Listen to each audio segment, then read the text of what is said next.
If you look at anything that builds a man into a man, there's a degree of suffering. So many men say, I want to be the man, but they don't want to suffer, they don't want to fight, and I don't understand why, because even if you look at a superhero movie, they tell you, even in superhero movies, they make it very clear, Batman's parents died, that's why he's Batman. It's very hard to become a man and have a man who's respected and has stories and is capable when he only had a nice life and nice experiences. It's usually the things that made you the best version of you are usually the worst things that happen to you. All the bad things have to happen. There's no way to get there without the bad things.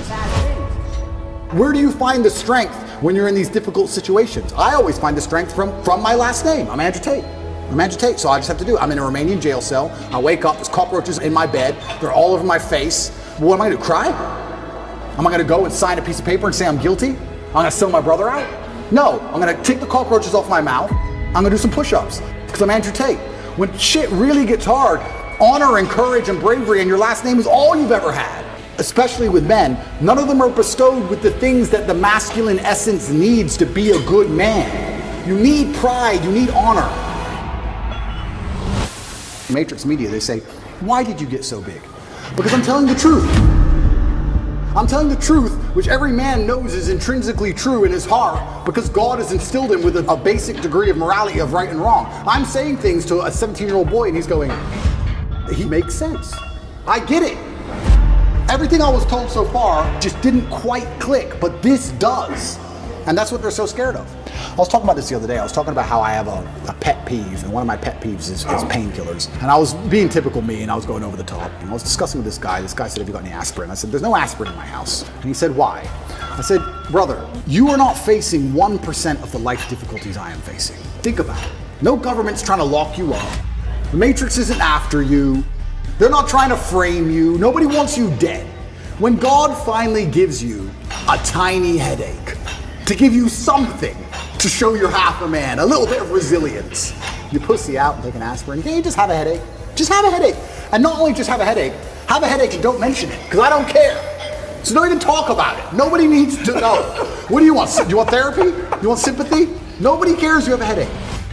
Shut up.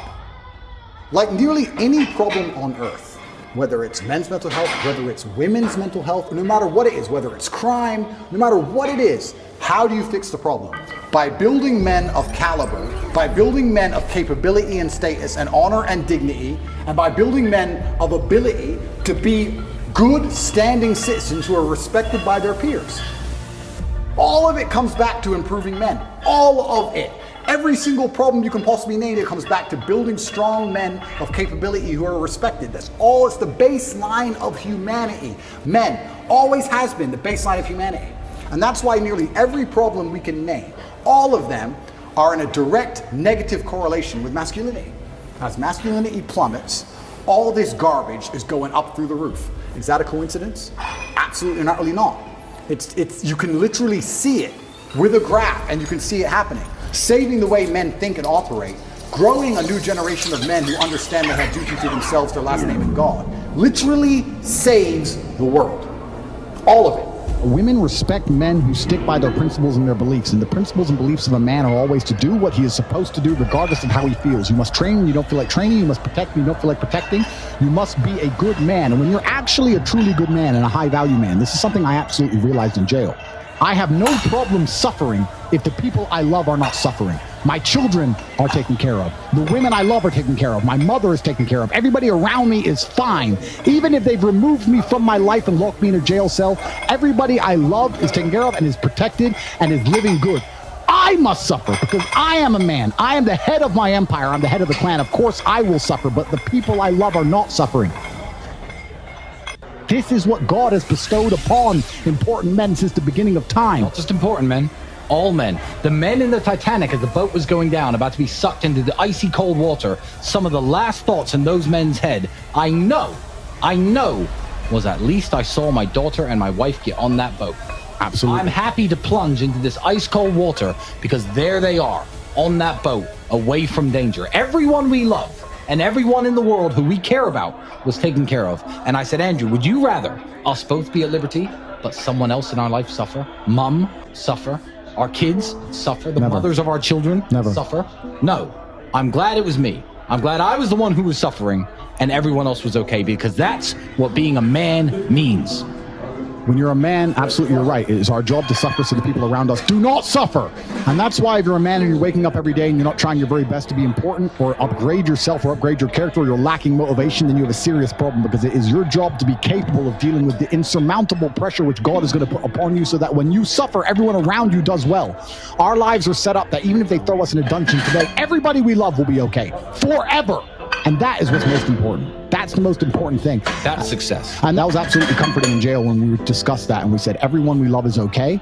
You and I just have to make it through this. And that's absolutely and utterly comforting. And if you're a man sitting at home right now, you need to sit and say, okay, if they plucked me from my life, if they picked me up and threw me in a room and locked me in a jail cell, Which can happen. which can happen to anybody, especially as they continue these matrix attacks on masculinity as a whole, would your wife have a roof over her head? Would your children eat? Would your family be okay? Think about these things. This is what you're working for. You're not working to make money so you can buy a Lamborghini. You're working to make money, and you're thinking outside of the box, and you're becoming your best version of yourself, so all the people around you will always be okay no matter what happens. It is your job as a man to suffer. And we did our job fantastically, absolutely and utterly, as we should. We always will. And we always will. And everybody around us was okay. And that is extremely comforting in times of hardship, because we're built for suffering. We were absolutely and utterly built for suffering. No matter how close I came to crying inside of that jail cell, I knew all the people around me were safe and all the people around me could eat. And that's all I cared about. I used my phone calls. When I would call other people and they were asking me how I was, I'd say, we don't want to talk about me. How are you? Are you okay? Are you okay with the media pressure? Are you okay? Are your bills paid? Do you have money? Can you eat? I'm in a jail cell in Romania making sure that everyone I love is okay. I don't need them to sit and worry about me. I worry about them. I sat in a jail cell making sure I could fix the problems for the people I love outside in the free world from a dungeon. That is what a man does, and you must prepare and set up your life for that. You must be prepared to be plucked from life. And understand that everybody around you who once relied on you will still be relying on you, even when you sit in that jail cell. It's still up to you. You are still the man of the household. You are still the top G of your life. Only you. And if you don't pay the bills, who's going to do it? Your wife's just going to what? Go get a job, get like 5 jobs and raise your kids? How's she going to do that? You must be prepared for these things. That is what you're working for. So if you wake up every day as a man and you say, I don't have motivation to become strong, I don't want to work hard and get rich, I don't want to try and become financially free, what you're saying is that the second you disappear from your matrix controlled job, everyone who loves you and respected you and relied on you is going to starve.